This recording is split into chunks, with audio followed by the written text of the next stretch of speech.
You're watching Newstainment Television. सारे mobile नीचे रखे जाएंगे। बहुत बहुत शुक्रिया आपका। All right, welcome Richard. Welcome home, Priyanka. Thank you so much. Richard, because this is your first time in India, so it's 2020. Just let's give them a second to settle down. आप लोग settle हो जाइए. Mobiles just कहीं नीचे कर लो. थोड़ा सा नीचे कर लो sir. Good? सब खुश? That's good. बहुत बहुत शुक्रिया आपका. Since it's your first time in India, also because it's 2023, we're going to go with men first. You okay with that? All right, thank you so much. What would you love to do in your first time in India? And have you been given any tips already by the homegrown superstar, Priyanka? I mean, there's lots of things I want to do. We've not had a chance to actually talk about it. I need all your top tips and recommendations. Well, Richard has no time to do anything, first of all, I'll tell you. He has a really packed schedule. I'm at least trying to get him to have coconut from coconut water. I sent it to your room, did you get it yet? God damn it, somebody sent this man a coconut. I don't think he has enough time, but there's so many amazing things to see and he knows that. I really wanted to go to the national park. I was like, I'm going to go running, and it's like, no, there's lots of tigers, don't Yeah, I don't think you have time to go running in the park. Nice. Thank you so much for that. Priyanka, I mean, you need no introduction, but can I please do this because I love you? Yeah? Super successful actor, producer, entrepreneur, author. Okay, so all of this. But you've also become the first South Asian woman to lead a network TV show in the US. And the rest, of course, is history. So congratulations on that. Yes, yes, yes. I'm going to take a step back in time and ask you that moment when you said yes to Citadel. And was there a waiting period or a thinking period before saying that yes? Not for me. I was very clear. This conversation started about 5 years ago, and it's taken that long because the show is extremely ambitious and there was a lot of development that happened. But what was presented to me by Jennifer Salke, who's the head of Amazon Studios, was she wanted to create an international, global franchise, which is an original IP, which truly connects the world. So when we talk about diversity, Amazon is very much about diversity, and true diversity is represented internationally, not just with having different skin tones, but hearing the way people speak, actually delving into culture. And this show has the incredible ability to span across every country, every continent. So I didn't even know the story, and I was like, yep, doing it. Fantastic, congratulations. Richard, you've of course been part of many successful franchises, many of my favorites actually. But what were those one or two things that really excited you about becoming Mason King? I think the thing that really set it apart from, I suppose, a bunch of other things that I've done is this concept of duality. Not only do we play two characters each, but then having your memory wiped and creating this whole other person. The idea of that and the concept of what parts of you are built into you as a human and what bits are learned experience from traumatic childhoods, etc. And how can we play with that concept of our own humanity? That's what we're really drawn to. Fantastic, thank you for that. The Russo brothers, legends in their own right? When it comes to their mega scale, the sort of cinematic storytelling that we could never imagine, and it's so high impact. So I'm going to take this to both of you. When you had David Whale as a showrunner and executive producer, who's also the creator of another Amazon original, which is The Hunters. Could you each tell us your experience of working with these amazing, creators? I mean, what's so brilliant about working with people who have such a huge vision is it allows you as an actor to focus on what you're doing, because you're not trying to piece together the whole big picture, these multi-country spanning shows, these intricate storylines. You're allowed to just focus on your job as an actor. So it gives you a real freedom because they have such a huge, large-scale vision. Correct, absolutely. Priyanka, for you? I think they're incredible. Working with Joe, Anthony, and the whole Agbo team, bringing in David, there was such a sense of collaboration that they had with us. They trusted the actors. They asked us questions about, our characters, what we thought our characters would do. So there was this incredible trust and faith, which we absolutely had in them because of their credibility, but they showed in us as well. So when you walk onto set, it was never a us and you thing. It was all of us together creating the show. So we feel a sense of ownership and we feel a sense of belonging because it's ours, because we put in.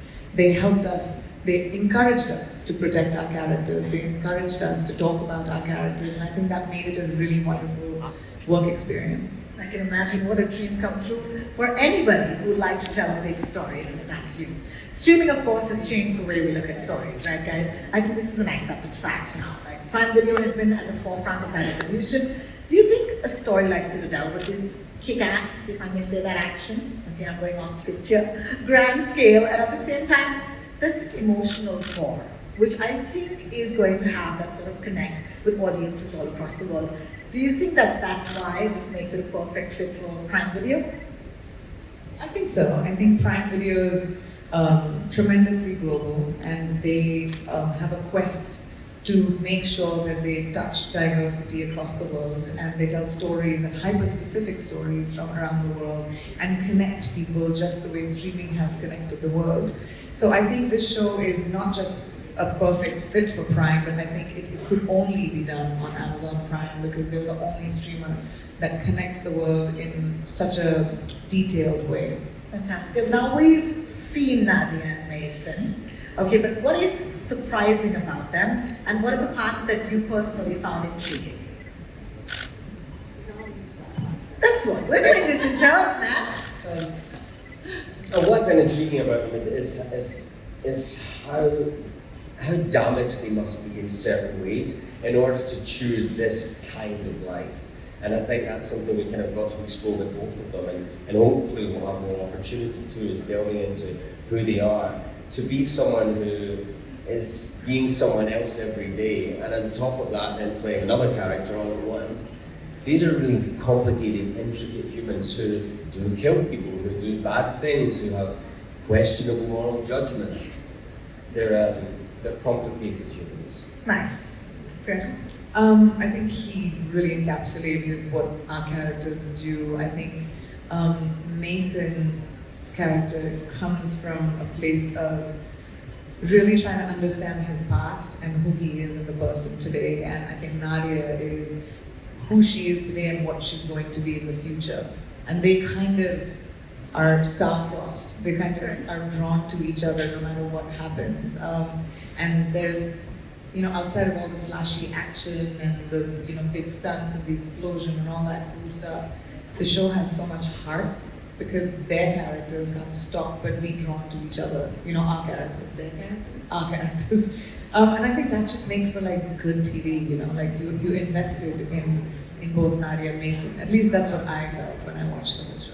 So, we know this from the trailer, of course, that there is, these characters, they lose their memory and they're actually going to be different people now with different personalities, I'm assuming, at the same time, who they might be in the future. I mean, I'm sitting here, a complete non-actor, okay, complete layman question. How does one even prepare for a role where you have the past, the present, that you don't remember the past at all, and the future that might be? I'm intrigued. It's kind of it's like one of those scenes you see in a police drama where they have pins in the chart and strips. Yes, exactly. Yeah. That was our trailers and dressing rooms, just trying to work out how do we tie these stories together? How do we make it as clear as possible so the audience can understand it? But behind the scenes, we are keeping each other in check, comparing notes, be it what character you know, what do we know, what do you know? So it's a complicated process, but in the end, it makes it very clear on screen, but in a lot of very confusing ways. Correct, 2 personalities over these 6 episodes. At any point did you go where are we now? Every day. Oh, really? Every day. Oh, we had to come in every day and kind of not just check, like Richard said, check in with each other because our characters we knew our characters really well. So we would say, do you have this information yet? Did Nadia tell Mason this? Does Kyle know that? And then we had to really confer with, the directors and the filmmakers to be like, wait, we don't want to pull on a thread that we can't, eventually answer. But this show is like a duck. You know, it looks beautiful, it's swimming beautifully, but underneath it's like Lovely. that's what the show is. You look at it and you're like, wow, it looks great. You don't know what all it took. Maybe we should say swan instead Swan. of duck. Swan. Do swans paddle fast? Hey, we're gonna backstop. We're gonna backstop that, all right? And we're gonna say swan. Exactly. You know, the action, I've never seen anything like it. So the action is what they'll give us. But you are doing the action, guys. You're actually doing this. How physically demanding is something like this?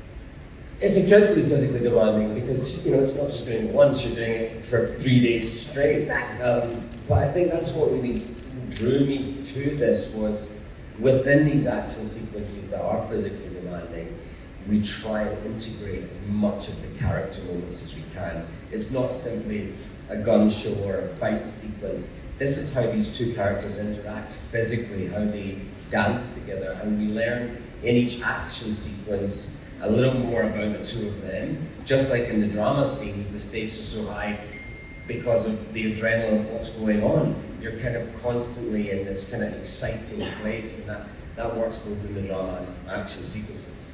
Totally. I mean, it's physically demanding, it's emotionally demanding. We shot it over a year and a half. We shot it during 2021, which was, you know, COVID time. It was we invested a lot of ourselves in the show, and that's why we're so excited to share it with the world, because I think I left a part of my spirit in it. Really, a part of my soul is in Citadel.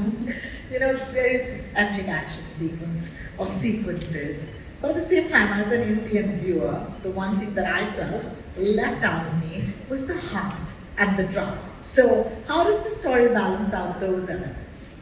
I think that was intentional. It was extremely intentional, and that's what makes this show stand out, is that it's not just flashy, it doesn't just have amazing action and it's like big sequences and explosions, but you actually invest in the characters that you're watching, because that's the main story, is what's happening between them. Everything else is a byproduct of the story. Richard, would you like to answer that? I completely agree, and everything else is an opportunity for us to connect to the story. So it was quite easy in a way to pull all the aspects of the characters into all these duality. Priyanka, home question. Home question for all of us. How does this play out for an actor? Emoting in the middle of all the action. It's so much better than just doing action. Like you're sitting and hitting someone, punching someone. It's like especially in like the first sequence, for example, when the show opens, to be able to scream at each other, exchange dialogue in the middle of like fighting 5 bad guys, to find like a quiet moment, to have a real conversation and then go back to like explosions. It was so exciting to be able to see and execute a scene that was created like that, because it's not boring, you know, you're not just seeing like, okay, we've seen these amazing stunts before. You actually have interest and soul and you're invested, you know, you're like, what is happening? And I think that just gives the show so much of an edge over all the other action spy worlds. Absolutely. Now, one of the most impressive sequences was that train sequence with Richard. Take us through the process of preparing and filming for that. That's kind of terrifying because this whole sequence happens in a restroom and obviously then into the train, but that restroom is a tiny space. So I was terrified by it because I thought, how are we going to pull this off? How do you look cool? How do you do it properly? And then that just fed into working out what the character would do, and that's what we did. How would you use every bit in the space? How do you use the sink in a fight? How do you use the handrail? So it gave us all these opportunities to make the fight part of the storytelling. Let's get to know who this man is because of what decisions he makes in that space. So that was exciting. And then we move into our part together, which is, okay, let's see how these two people dance together. They've only just reconnected after who knows how long, and they're straight into this dancing sequence. I'm not even waiting for the 20th of April now, guys. I want to see this show like right now. But okay, we'll have to wait and behave ourselves. There's a scene, a shot where you dodge a knife. And I looked at that and I said, whoa! Okay, so what does it take to actually do an action sequence choreography? What did you learn? Well, I had to really trust Richard that he won't stab my face when he threw that knife. Can you imagine you're standing and you have co-actors throwing a knife, but you know I'm joking, it's a CGI knife. He didn't really throw one. Suddenly it's a magic show. But that's what I learned. Smoke and mirrors, movie magic, guys, that you can make anything happen, and movie magic is a real thing, and that looks extremely authentic, but it was just Richard doing that. Nice. You know, the Indian installment of Citadel, we spoke about it before you guys came on the stage, stars two of your friends, okay, that's Varun Dhawan and Samantha Woodrow. What advice would you give to your two fellow Indian spies who are part of the Citadel universe and in fact are shooting for the series as we speak? I don't think I can give them any advice. They're both such accomplished actors in their own ways. There's nothing I can say. I met Varun recently at the NMACC event, and he was telling me how the shoot's going and how exciting it is, and there are some really cool threads that connect the other installments to our installment, so we were talking about those, and you'll find out when you start watching the show how we're all connected to each other. But it's really fun, and I can't wait to see that, because I think DK and Raj, the filmmakers, are so amazing, they're so talented, and that they're going to bring their own spin to the Indian installment. It's very exciting. Well, Priyanka said she had no advice, but Mason Kane, do you have any advice for spies shooting currently? Absolutely not. Those actors, there's such a wonderful amount of talent in the Indian version of our show, and each one is going to be different to the country it's in. So I think that's what's going to be beautiful, is everyone finding their own version of it. I mean, we're still working ours out as we go, so I just hope they're having lots of fun doing it. Absolutely. Of course, we've spoken a lot about Citadel, but we've got to ask you guys questions about each other, if you're ready. Oh, come on, this is fun. This is the first time you guys have worked together. There's got to be lots there. You guys loved about working with each other. Richard, men first, please. I love working with Priyanka every day because she keeps me present. We're both hugely like to prepare properly before we engage in something, but I can overthink things and get in my head about it, and Priyanka was always great at bringing me right back into the room and being so present and allowing us to really play together. And I think that's kind of, in many ways, like the characters in the show, we balance each other out beautifully and bring out the best in each other. Couldn't ask for a better dancing partner. Oh, that's lovely. Yes, I think that deserves a round of applause. Thank you for that. Thank you. I'll tell you what I love about him is exactly the same thing, but the opposite. So there are things that I missed. Yin and yang. Love it. So because our script is extremely, it's many, many layers and there's a lot going on, I'll come on the set and take a certain approach, and Richard will just tell me in my ear, "You already know this information." And then I take a second approach. Backstopping that again. So we protect each other and we have each other's backs, and that's really wonderful to know that, we're not trying to trip each other up. We're not trying to point something bad out. We're truly there to support each other, because we know this show is about the two of us together, and the better we dance together, the better the show will look. And we've always protected each other. Beautiful. Teamwork, making the dream work, absolutely. You're watching Newstainment Television.